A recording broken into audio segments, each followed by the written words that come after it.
नमस्कार मित्रांनो, स्वागत आहे तुमचं एनजे अकॅडमीच्या आपल्या यूट्यूब चॅनलमध्ये. मित्रांनो, आपण महा टी परीक्षा 2026 साठी अतिशय संभाव्य अशी प्रश्नपत्रिका पाहत आहोत.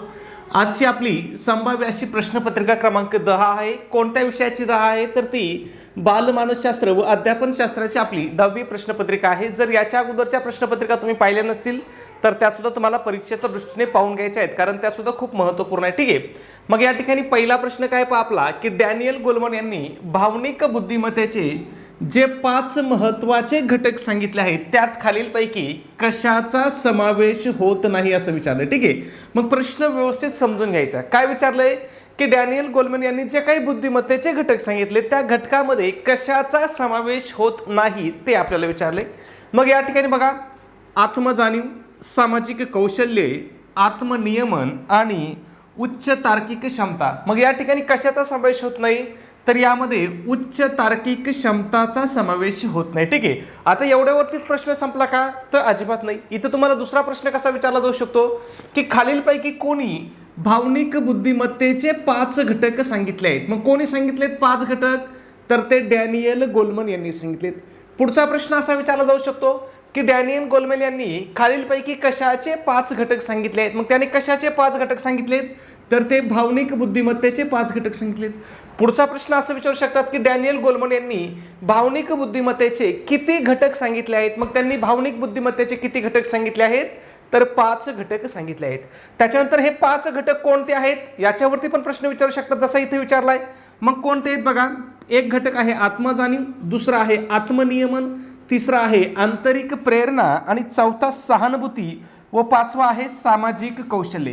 हे 5 घटक तुम्हाला तोंडपाठ करायचे आहेत, कारण परीक्षेच्या दृष्टीने खूप महत्त्वाचं आहे. मग या ठिकाणी आपण एका प्रश्नापासून काय केले, कमीत कमी तुमचे 5 प्रश्न या ठिकाणी आपण तयार केलेले आहेत. ठीक आहे, असंच आपण काय करत असतो, प्रत्येक प्रश्नाचं त्या ठिकाणी वर्गीकरण किंवा स्पष्टीकरण करत असतो. ठीक आहे, पुढे जाऊया पुढच्या प्रश्नाकडे. प्रश्न क्रमांक 2 कडे काय विचारले बघा, कोहलर यांनी चिंपांजीवर केलेल्या प्रयोगातून समस्येचे अचानक आकलन होण्याच्या प्रक्रियेला काय म्हटलं आहे. मग अचानक आकलन होण्याच्या प्रक्रियेला काय म्हटलंय त्यांनी तर त्यांनी त्याला मर्मदृष्टी म्हटलंय. काय म्हटलंय, मर्मदृष्टी म्हटलंय. मग या ठिकाणी दुसरा प्रश्न असं विचारू शकतात की समस्येचे अचानक आकलन होण्याला मर्मदृष्टी कोणी म्हणलं आहे तर ते कोणी म्हणलंय, कोहलरनी म्हणलंय. पुढचा प्रश्न आपल्याला असाही विचारू शकतात की कोहलर यांनी कशावरती प्रयोग केला होता तर त्यांनी काय केला होता, चिंपांजीवरती प्रयोग केला होता. कोणत्या चिंपांजीवरती तर त्यांनी सुलतान नावाच्या चिंपांजीवरती काय केला होता, प्रयोग केला होता. आणि त्या ठिकाणी त्यांनी काय म्हटलंय की समस्येचं आकलन हे काय होत असते पहा, तर अध्ययनात केवळ सराव नाही तर परिस्थितीचे समग्र आकलन होऊन अचानक उपाय सुचणं काय महत्त्वाचं असतं. अचानक उपाय सुचणे म्हणजेच काय होणे तर मर्मदृष्टी निर्माण होणे, असं कोण म्हटलंय तर ते कोहलर म्हटले. ठीक आहे, त्याच्यानंतर बघा इथं हे साधक अभिसंधान ऑप्शन आहे. मग साधक अभिसंधान ही उपपत्ती कोणाची आहे तर ती स्किनरची आहे, परीक्षेच्या दृष्टीने खूप महत्त्वाची आहे. त्याच्यानंतर बघा इथं प्रयत्न प्रमाद आहे. मग प्रयत्न प्रमाद ही उपपत्ती कोणाची आहे तर ती थॉर्नडाईकची आहे, ते पण आपल्याला खूप महत्त्वाची आहे. हा प्रयत्न प्रमाद कशावरती आधारित आहे तर हे चुका आणि शिका म्हणजे चुका करत शिकणे याच्यावरती आधारित प्रयत्न प्रमाद आहे. ठीक आहे, खूप महत्त्वाचं आहे, सगळे महत्त्वाचं आहे, लक्षात ठेवायचं आहे. पुढे जाऊया 3 नंबरकडे. काय विचारले बघा, एका चांगल्या व प्रभावी शिक्षकाच्या व्यक्तिमत्वाची मुख्य वैशिष्ट्ये कोणती असतात. आता काय विचारलंय की शिक्षकाचं जे काही व्यक्तिमत्व आहे, शिक्षकाच्या व्यक्तिमत्वाची मुख्य वैशिष्ट्ये कोणती असं आपल्याला विचारलंय. मग बघा, कठोर शिस्त आणि रागीटपणा. आता या ठिकाणी बघा, जेव्हा तुम्हाला हे असे उपयोजनात्मक प्रश्न विचारले जातील म्हणजे ज्या प्रश्नामध्ये तुम्हाला पाठांतर करण्याची गरज नाही, तुम्हाला फक्त संकल्पना समजून घ्यायची, प्रश्न समजून घ्यायची, तुमचा अभ्यास जरी नसला तरी असे प्रश्न तुम्ही सोडवू शकताय. फक्त तुम्हाला एक गोष्ट लक्षात करायची ठेवायची, ती म्हणजे निगेटिव्ह उत्तर लिहायचं नाही, नकारात्मक बाजू लिहायची नाही. मग बघा, कठोर शिस्त आणि रागीटपणा हे काय आहे, नकारात्मक आहे, मग हे कट होईल. त्याच्यानंतर बघा, जिथं केवळ शब्द असेल ना, अशा प्रश्नामध्ये जर केवळ शब्द असला ना तर ते केवळ एक कधी उत्तर नसते. ठीक आहे, त्याच्यानंतर बघा, हुकुमशाही वृत्ती आहे इथं आणि वर्चस्व आहे. मग हुकुमशाही वृत्ती सुद्धा कशी बाजू आहे, नकारात्मक बाजू आहे. मग इथं आपलं उत्तर किती, एकच पर्याय शिल्लक राहतो, तो म्हणजे काय, उत्तम संवाद कौशल्य, सहनशीलता आणि विद्यार्थ्याविषयी आदर असला पाहिजे. हे काय आहे, चांगल्या आणि प्रभावी शिक्षकाच्या व्यक्तिमत्वाची मुख्य वैशिष्ट्ये आहेत. कोणते पहा तर उत्तम संवाद कौशल्य आहे, त्याच्यानंतर सहनशीलता आहे आणि विद्यार्थ्याविषयी आदर आहे. आता तुम्ही म्हणता सर विषयाचे सखोल ज्ञान ही काय वाईट गोष्ट आहे का? नाही, ही सुद्धा काय आहे, चांगलीच गोष्ट आहे. शिक्षकाकडे विषयाचं सखोल ज्ञान तर असलंच पाहिजे, पण त्याच्याकडे जर फक्त केवळ, ह्या केवळ शब्दामुळे हे उत्तर बसत नाही. जर केवळ विषयाचं सखोल ज्ञान असलं आणि तो जर वर्गात जाऊन काही करतच नसला तर त्याच्या ज्ञानाला काही जाळायचं आहे का आपल्याला? त्याच्यामुळे हा केवळ शब्द महत्त्वाचा आहे. मग बघा, प्रभावी शिक्षकामध्ये केवळ विषयाचे ज्ञान असणं पुरेसं नसतं, तर विद्यार्थ्याशी सुसंवाद साधण्याची क्षमता, सहनशीलता असणं काय असतं, त्याच्याकडे आवश्यकता असते. ठीक आहे, पुढे जाऊया प्रश्न क्रमांक 4 कडे. कुशाग्र किंवा प्रतिभावान बालकांचा बुद्ध्यांक साधारणपणे किती असतो? आता काय विचारलं आपल्याला? कुशाग्र आणि प्रतिभावान बालकांचा बुद्ध्यांक किती असतो असं आपल्याला विचारलंय. मग जे काही कुशाग्र बालक असतात किंवा प्रतिभावान बालक असतात त्यांनाच आपण काय म्हणतो? अलौकिक बालक म्हणतो. मग या अलौकिक बालकांचा बुद्ध्यांक किती असतो? तर 140 किंवा त्यापेक्षा जास्त असतो. म्हणजे 140 पेक्षा जास्त असतो. 140 प्लस बुद्ध्यांक काय असतो या कुशाग्र, प्रतिभावान, जिनियस, अलौकिक या बालकांचा असतो. त्यांनाच काय म्हटलं जातं? मग ठीक आहे, अतिशय हुशार अशी बालकं म्हटलं जातं. लक्षात ठेवायचं खूप महत्त्वाचं आहे. आणि हा 90 ते 109, आता इथे 110 आहे, 90 ते 109 हा काय असतो? सरासरी बुद्ध्यांक असतो. काय असतो? सरासरी बुद्ध्यांक असतो. म्हणजे यामध्ये जगातले 60 ते 70% लोकांचा बुद्ध्यांक किती असतो? तर हा 90 ते 110% असतो. म्हणजे माझा, तुमचा, आपल्या सगळ्यांचा बुद्ध्यांक जवळपास काय असतो? 90 ते 109च्या दरम्यान असतो. ठीक आहे, इथं 110 लिहिलेलं आहे, पण 90 ते 109च्या दरम्यान काय असते? सरासरी बुद्धिमत्ता असते. त्या सरासरी बुद्धिमेवरती सुद्धा आपल्याला प्रश्न विचारलेले आहेत. आणि ह्या 140च्या एकदम अपोजिट किती? 70 पेक्षा कमी बुद्ध्यांक. 70 पेक्षा कमी बुद्ध्यांक ज्याचा असतो त्याला काय म्हणतात?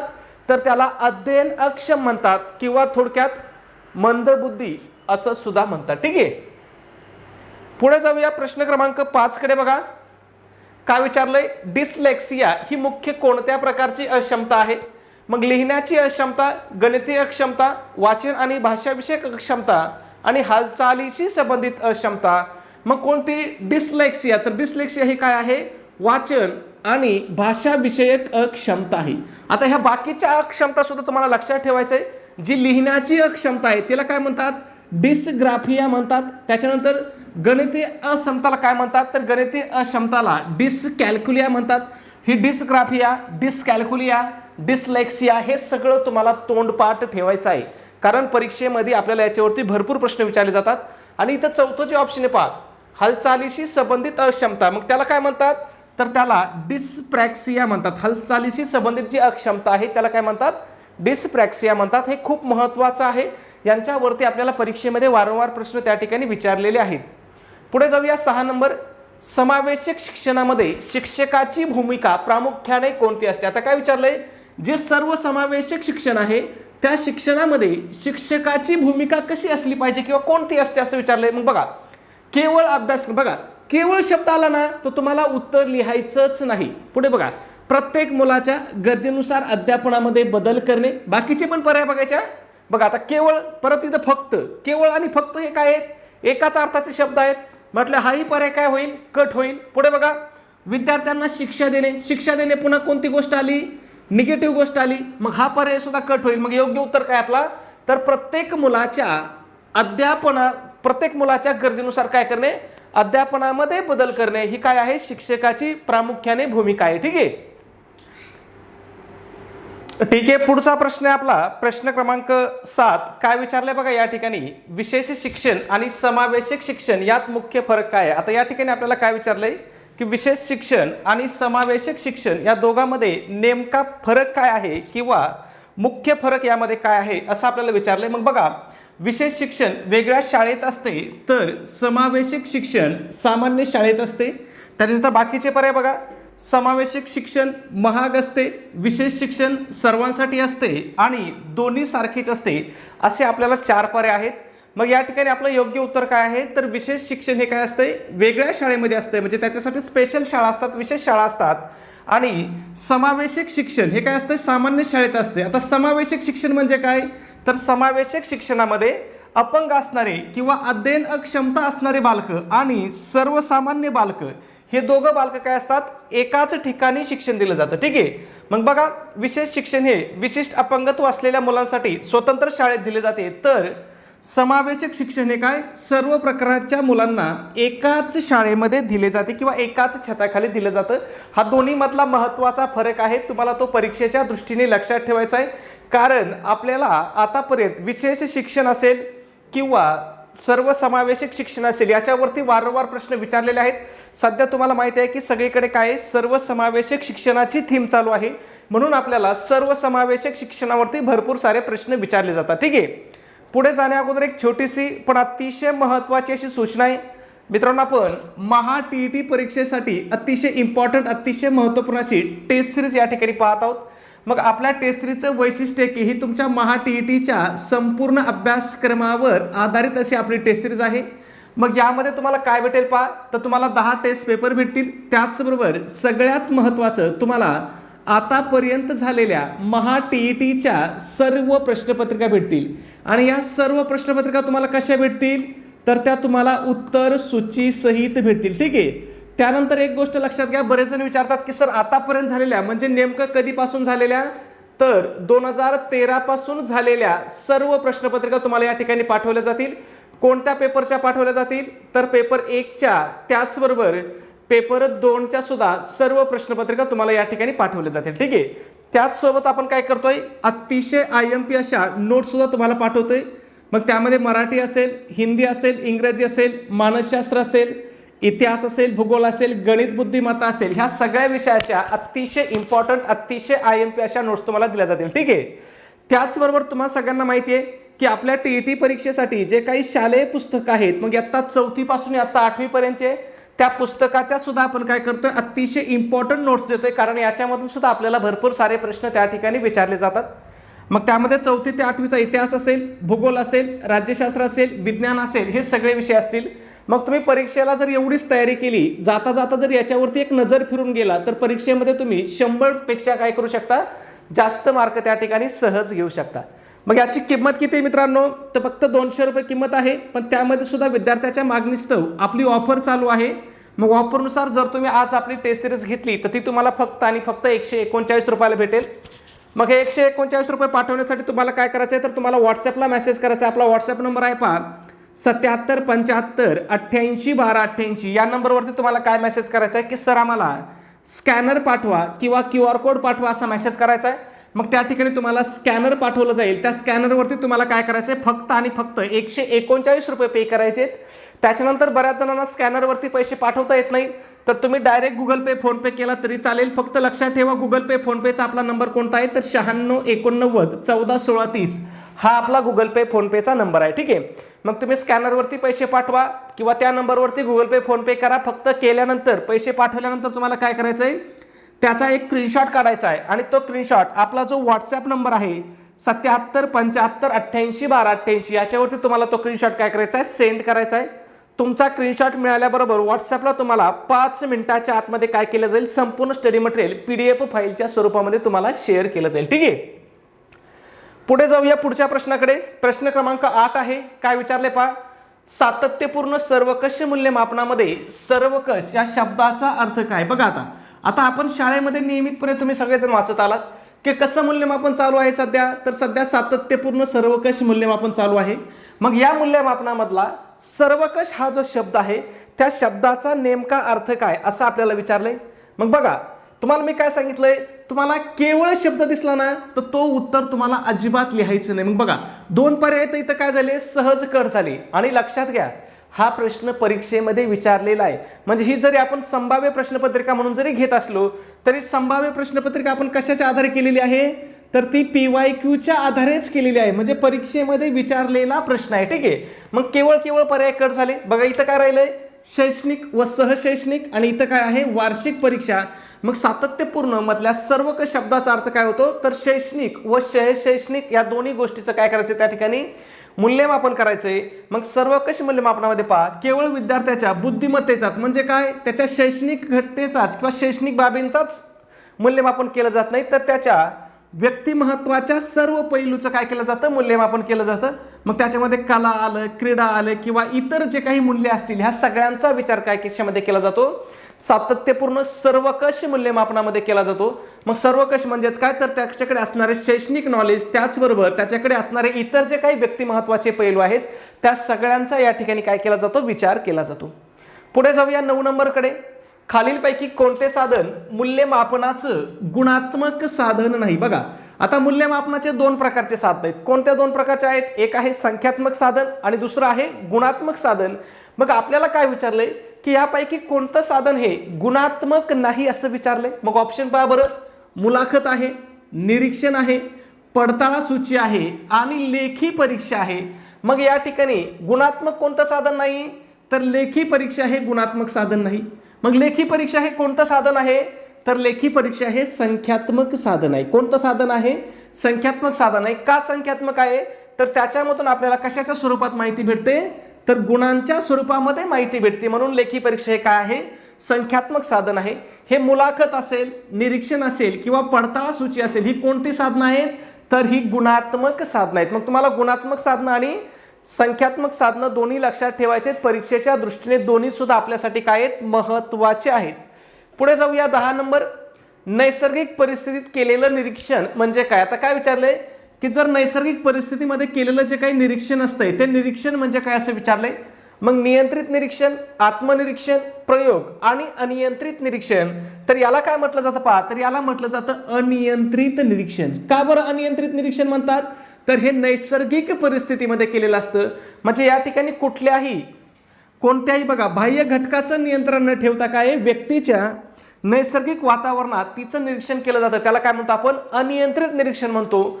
आणि अनियंत्रित निरीक्षणाला दुसरा शब्द काय आहे, तर तो आहे नैसर्गिक निरीक्षण. यालाच काय म्हणतात, तर यालाच नैसर्गिक निरीक्षण असं सुद्धा म्हणतात.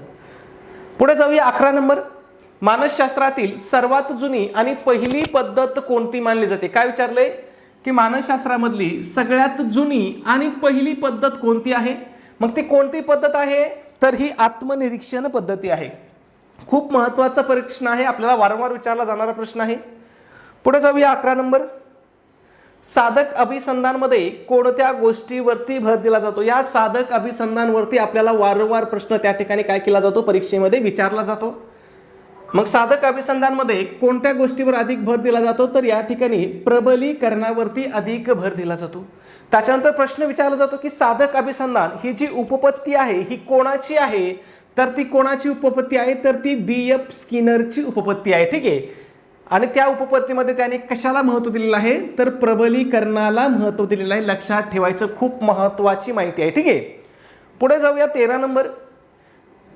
प्रश्न पाहण्या अगोदर मित्रांनो तुम्हाला एक नम्र विनंती आहे की तुमच्यापैकी बरेच जण आपले व्हिडिओ काय होतात तर नियमितपणे पाहत असतात. तर मित्रांनो एक विनंती आहे की प्लीज व्हिडिओला एक लाईक करा आणि आपल्या चॅनलला जर तुम्ही सबस्क्राईब केलं नसेल तर लगेच त्याला सबस्क्राईब सुद्धा करून घ्या. ठीक आहे. काय विचारले पहा, कोहलर यांनी चिंपांझीवर प्रयोग करून कोणती उपपत्ती मांडली. मग काय विचारलंय की कोहलरने कोणती उपपत्ती मांडलेली आहे, तर या कोहलरने मर्मदृष्टीमूलक उपपत्ती मांडली. त्याने कशावरती प्रयोग करून मर्मदृष्टीमूलक उपपत्ती मांडली, तर त्याने चिंपांझीवरती प्रयोग करून ही उपपत्ती मांडली आहे. कोणत्या चिंपांझीवरती, तर त्याने सुलतान नावाच्या चिंपांझीवर प्रयोग केला होता. कोणी, कोहलरने. आणि कोणती उपपत्ती मांडली, तर मर्मदृष्टी उपपत्ती मांडली. आणि त्याच्यामध्ये तो काय म्हणतोय, तर अध्ययन हे केवळ प्रयत्नाने नसून तर अचानक सुचणाऱ्या युक्तीने, म्हणजेच काय, अचानक प्राप्त होणाऱ्या मर्मदृष्टीने होणारी क्रिया, असं कोण म्हटलंय, कोहलर म्हटलंय. कोणत्या उपपत्तीमध्ये म्हटलंय, मर्मदृष्टीमूलक उपपत्तीमध्ये म्हणलं आहे. ठीक आहे. पुढे जाऊया 14 नंबर. सामान्यीकरण उपपत्ती कोणी मांडली. कोणती उपपत्ती, सामान्यीकरण उपपत्ती. या उपपत्तीवरती आपल्याला भरपूर सारे प्रश्न विचारले जातात. म्हणजे उपपत्ती या प्रकरणावरतीच आपल्याला भरपूर प्रश्न असतात. तुमचा पेपर 1 असो किंवा 2 असो, कमीत कमी 2 प्रश्न या प्रकरणावरती आपल्याला 100% विचारले जातात. मग सामान्यीकरण उपपत्ती कोणाची आहे, तर ती C.H. जड याची आहे. मग C.H. जड याच्यामध्ये पहा, एखाद्या परिस्थितीतील सामान्य तत्व किंवा नियम समजला की त्याचे संक्रमण दुसऱ्या परिस्थितीमध्ये काय होते, सहज होते. मग यासाठी त्यांनी कोणती उपपत्ती मांडली, तर सामान्यीकरण उपपत्ती मांडली. मग सामान्यीकरण उपपत्ती कोणाची आहे, तर ती C.H. जडची आहे. ठीक आहे. पुढे जाऊया 15 नंबर. बुद्धिमत्तेच्या द्विघटक सिद्धांतावर आधारित संक्रमणाची उपपत्ती कोणती आहे. काय विचारलंय, बुद्धिमत्तेचा जो द्विघटक सिद्धांत आहे त्यावरती आधारित संक्रमणाची उपपत्ती कोणाची असं विचारलंय. मग ही द्विघटक उपपत्ती कोणाची आहे, तर ती स्पियरमनची आहे. स्पियरमनची बुद्धिमत्तेचे किती घटक उपपत्ती आहे, 2 घटक आहे. मग त्याने बुद्धिमत्तेचे कोणते 2 घटक सांगितलेत याच्यावरती सुद्धा आपल्याला परीक्षेमध्ये वारंवार प्रश्न विचारलेला आहे. मग कोणते घटक सांगितलेत, कोणी सांगितलेत पहा, तर सीई स्पियरमनने सांगितलेत. आणि कोणते 2 घटक सांगितलेत, तर पहिला घटक सांगितलाय त्यांनी सामान्य घटक आणि दुसरा घटक सांगितलाय विशिष्ट घटक. मग या सामान्य घटकालाच काय म्हणतात, तर यालाच जी फॅक्टर म्हणतात, कारण याच्यावरती सुद्धा प्रश्न आहे. आणि याला विशिष्ट घटकाला काय म्हणतात, यस फॅक्टर म्हणतात. दोन्ही पण लक्षात ठेवायचे. आणि हे कशाचे घटक सांगितलेले त्याने, तर हे त्याने बुद्धिमत्तेचे घटक सांगितले आहेत. पुढे जाऊया 16 नंबर. जॅक्सन यांच्या मते अध्यापनाची दुसरी महत्वाची अवस्था कोणती. कोणाच्या मते, जॅक्सनच्या मते. कशाची, अध्यापनाची. कितवी अवस्था, दुसरी महत्वाची अवस्था. मग ही कोणती आहे, तर ही अंतरक्रियात्मक अवस्था आहे. पहिली अवस्था कोणती आहे, पूर्वतयारी अवस्था आहे. नंतर आंतरक्रियात्मक आहे आणि नंतर उत्तर क्रियात्मक अवस्था असते. मग वर्गामध्ये पहा, शिक्षक आणि विद्यार्थी यांच्यात प्रत्यक्ष होणारा संवाद आणि देवाणघेवाण म्हणजेच काय, इंटरऍक्टिव्ह फेज, त्यालाच मराठीमध्ये काय म्हणतात, आंतरक्रियात्मक अवस्था म्हणतात. कोणाच्या मते आहेत या अवस्था, तर या जॅक्सनच्या मते आहेत. हे पण लक्षात ठेवा मित्रांनो, ठीक आहे. पुढे जाऊया 17 नंबर. अध्यापन प्रक्रियेत प्रतिभरण कोणत्या अवस्थेमध्ये दिलं जातं. प्रतिभरण म्हणजेच काय, तर त्याला आपण इंग्लिशमध्ये फीडबॅक म्हणतो. बघा, काही शब्द असे असतात की ते इंग्रजी शब्द आपल्याला सोपे जातात आणि मराठी शब्द आपल्याला काय होतात, अवघड वाटतात. मग प्रतिभरण म्हणजेच काय, तर त्यालाच आपण फीडबॅक म्हणतो. मग हे कोणत्या अवस्थेमध्ये असतं, तर हे उत्तर क्रिया अवस्थेमध्ये असतं. ठीक आहे, म्हणजे अध्यापन संपल्यानंतर असते प्रतिकरण किंवा फीडबॅक. पुढे जाऊया 18 नंबर. अगोदर नियम सांगून नंतर उदाहरणे देणे हे कोणत्या पद्धतीचं सूत्र आहे. काय, अगोदर नियम सांगून नंतर काय देणे, उदाहरणे देणे हे कोणत्या पद्धतीचं सूत्र आहे. मग हे कोणत्या पद्धतीचं सूत्र आहे, तर हे अवगामी पद्धतीचं सूत्र आहे. याच्यामध्ये काय केलं जातं पहा, तर याच्यामध्ये अगोदर सामान्य नियम सांगितला जातो आणि नंतर काय केले जातात, उदाहरणे सोडवली जातात. मग यालाच अवगामी पद्धत म्हणतात किंवा याला काय म्हणतात, नियमाकडून उदाहरणाकडे. काय म्हणतात, नियमाकडून उदाहरणाकडे. आणि याच्या उलट कोणती पद्धती आहे, तर याच्या उलट पहा उद्गामी पद्धती आहे. उद्गामी पद्धतीमध्ये काय असतंय, तर या ठिकाणी उदाहरणाकडून नियमाकडे जातो. म्हणजे आधी काय करतो आपण, विशिष्ट उदाहरणे सांगतो आणि त्या विशिष्ट उदाहरणापासून काय करतो, सामान्य नियम तयार करतो. ठीक आहे. पुढे जाऊया 19 नंबर. ह्युरिस्टिक या शब्दाचा अर्थ काय होतो. कशाचा, ह्युरिस्टिक हा जो शब्द आहे या शब्दाचा अर्थ काय होतो असं विचारले. मग याचा अर्थ काय होतो, तर मी शोधतो असा या शब्दाचा अर्थ होतो. आणि ही कोणती पद्धत आहे, तर ही स्वयंसंशोधन पद्धती आहे. कोणती पद्धती आहे, स्वयंसंशोधन पद्धतीमध्ये ह्युरिस्टिक हा शब्द वापरलेला आहे. मग स्वयंसंशोधन ही पद्धती कोणी विकसित केली, याच्यावरती पण आपल्याला प्रश्न विचारला जातो. मग ही कोणी विकसित केलेली आहे, तर ही आर्मस्ट्रॉंगने विकसित केलेली आहे. आणि याच्यामध्ये, या पद्धतीमध्ये विद्यार्थी काय असतो, तर विद्यार्थी हा स्वतः संशोधकाच्या भूमिकेमध्ये असतो. ठीक आहे, खूप महत्वाची पद्धत आहे. पुढे जाऊया 20 नंबर. प्रत्यक्ष वस्तू किंवा प्रतिकृती दाखवून मग त्यातील संकल्पना स्पष्ट करणे. बघा, प्रत्यक्ष काय करायचंय, वस्तू दाखवायची आणि नंतर मग काय करायचं, किंवा प्रतिकृती दाखवून नंतर त्या मागचे काय करायच्यात, संकल्पना स्पष्ट करायच्यात. मग यालाच आपण काय म्हणतो, मूर्ताकडून अमूर्ताकडे. मूर्त म्हणजे काय, तर मूर्त म्हणजे पहा प्रत्यक्ष दिसणाऱ्या गोष्टी, त्यालाच आपण काय म्हणतो, मूर्त गोष्टी म्हणतो. मग प्रत्यक्ष दिसणाऱ्या गोष्टी आधी दाखवायच्या आणि मग काय करायचं, न दिसणाऱ्या संकल्पना स्पष्ट करायच्या, त्यालाच काय म्हणतो आपण, मूर्ताकडून अमूर्ताकडे म्हणतो. ठीक आहे. पुढे जाण्या अगोदर एक छोटीशी पण अतिशय महत्त्वाची अशी सूचना आहे मित्रांनो. आपण महा टीईटी परीक्षा 2026 साठी, महा टीईटी परीक्षा 2026 साठी अतिशय इम्पॉर्टंट, अतिशय महत्त्वपूर्ण असा रेकॉर्डेड स्वरूपाचा कोर्स या ठिकाणी सुरू केलेला आहे. मग आपल्या कोर्समध्ये तुम्हाला कोणते विषय शिकवले जातील, तर या ठिकाणी बालमानसशास्त्र व अध्यापनशास्त्र आणि मराठी व्याकरण हे 2 विषय तुम्हाला शिकवले जातील. पहा, आता परीक्षेला दिवस थोडे राहिलेत. अगदी 10-15 दिवसामध्ये सुद्धा तुम्ही काय करू शकता, आपल्या कोर्सच्या माध्यमातून परीक्षेची तयारी चांगल्या प्रकारे करू शकताय. आता सगळे विषय करणं किंवा सगळ्या विषयाचे लेक्चर पाहणं तुम्हालाही शक्य होणार नाही, मलाही शक्य होणार नाही. मग तुम्हाला या 2 विषयावरती जर तुम्ही फोकस केला तर हे 2 विषय आपल्याला 60 मार्काला आहेत. मग या 60 पैकी आपण काय करतोय, 50 पेक्षा जास्त मार्काची आपण 100% गॅरंटी देतोय. आता आपली बॅच कशी असणार आहे, तर बॅच रेकॉर्डेड स्वरूपाची असणार आहे. मग रेकॉर्डेड बॅचचा फायदा काय आहे, तर तुम्ही एका दिवसामध्ये काय करू शकताय, 4-5 लेक्चर किंवा त्याही पेक्षा जास्त लेक्चर एका दिवसामध्ये कव्हर करू शकताय. मग त्या ठिकाणी तुम्हाला प्रत्येक प्रकरणानुसार लेक्चर असतील. त्याच्यानंतर प्रत्येक प्रकारानुसार तुम्हाला स्पेशल नोट्स दिल्या जातील आणि प्रत्येक प्रकरणानुसार तुम्हाला काय केलं जाईल, ऑनलाईन टेस्ट सुद्धा यामध्ये दिली जाईल. ठीक आहे. मग हे कोणासाठी उपयुक्त असणार आहे, तर ही पेपर 1 साठी उपयुक्त असणार आहे. त्याचबरोबर पेपर 2 साठी सुद्धा काय असणार आहे, अतिशय उपयुक्त असा आपला कोर्स असणार आहे. मग याची किंमत किती आहे मित्रांनो, तर फक्त 1000 रुपये याची किंमत आहे. पण त्यामध्ये सुद्धा विद्यार्थ्याच्या मागणीस्तव आपली स्पेशल ऑफर चालू आहे.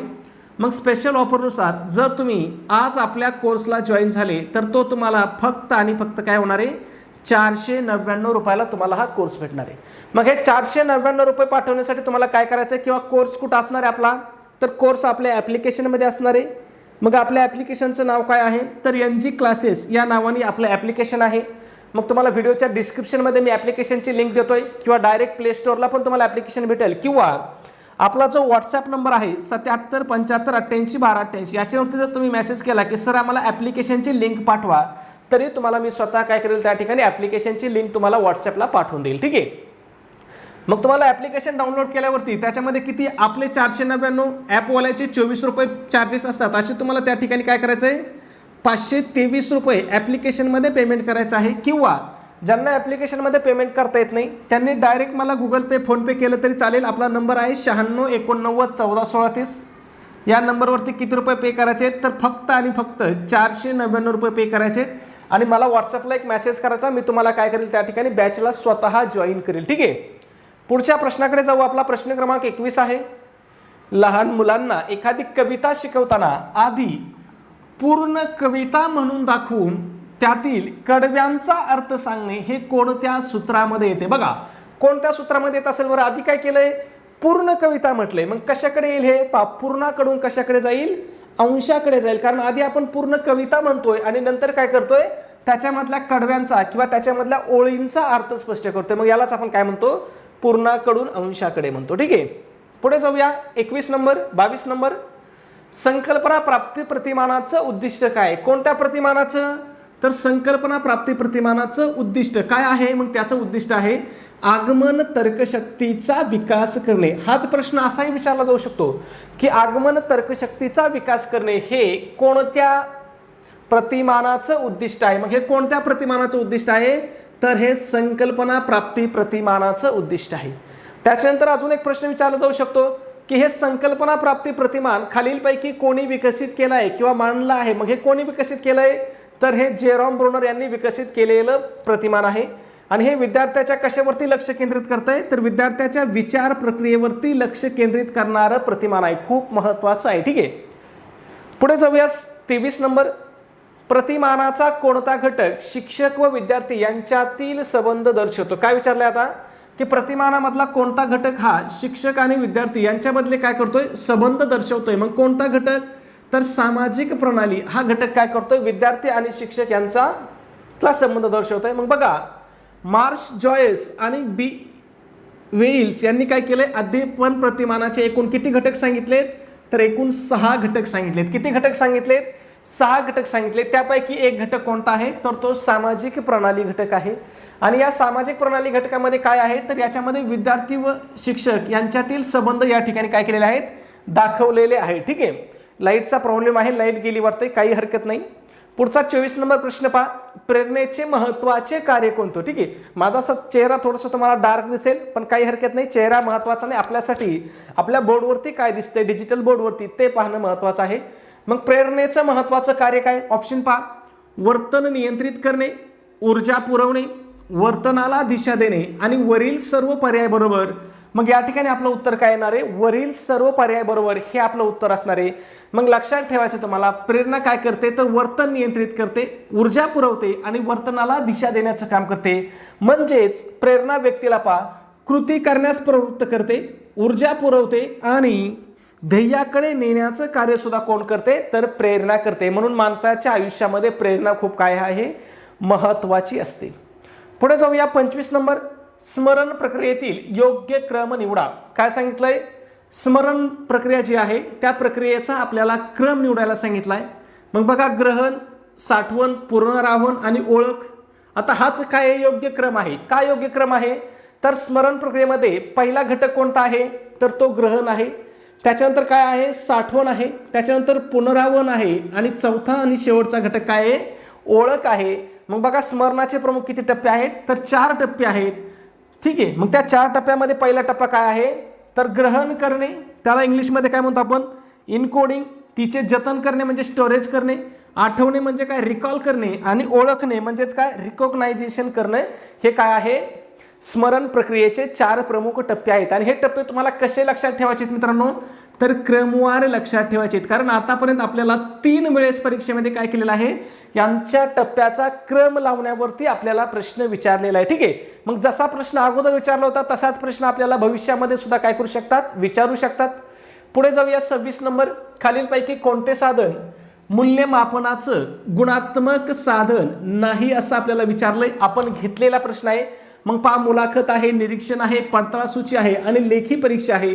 मग यापैकी जे योग्य उत्तर असेल मित्रांनो ते तुम्हाला काय करायचं आहे, कमेंटमध्ये सांगायचं आहे. चॅनलला सबस्क्राईब केलं असेल तर लगेच एक सबस्क्राईब करून घ्या आणि व्हिडिओ आवडला असेल तर प्लीज एक लाईक करा. आणि एक नम्र विनंती की आपला व्हिडिओ तुमच्याकडे असणाऱ्या शैक्षणिक ग्रुपला किंवा तुमच्या मित्रपरिवाराला नक्की शेअर करत चला, पाठवत चला. धन्यवाद मित्रांनो.